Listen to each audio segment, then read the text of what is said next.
सर्पमित्रांसाठी आनंदाची बातमी, 10 लाखांचा विमा, ओळखपत्र आणि फ्रंटलाईन वर्करचा दर्जा मिळणार.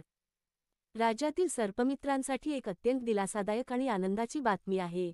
महसूल मंत्री बावनकुळे यांनी मुख्यमंत्री देवेंद्र फडणवीस यांच्याकडे सर्पमित्रांना 10 लाखांचा विमा देण्यासोबतच त्यांना अधिकृत ओळखपत्र आणि फ्रंटलाईन वर्करचा दर्जा देण्याची शिफारस केली आहे.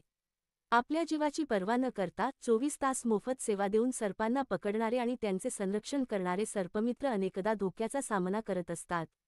त्यांच्या या महत्त्वपूर्ण कार्याची दखल घेऊन सरकारने घेतलेल्या या निर्णयामुळे सर्पमित्र वर्गात आनंदाचे वातावरण आहे.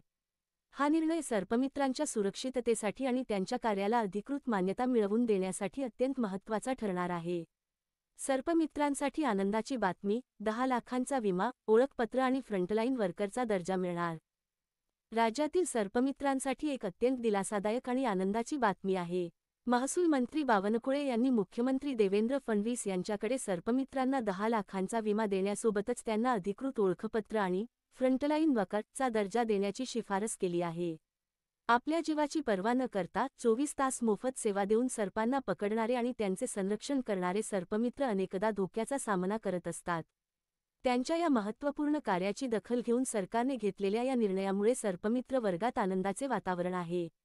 हा निर्णय सर्पमित्रांच्या सुरक्षिततेसाठी आणि त्यांच्या कार्याला अधिकृत मान्यता मिळवून देण्यासाठी अत्यंत महत्त्वाचा ठरणार आहे. सर्पमित्रांसाठी आनंदाची बातमी, 10 लाखांचा विमा, ओळखपत्र आणि फ्रंटलाईन वर्करचा दर्जा मिळणार.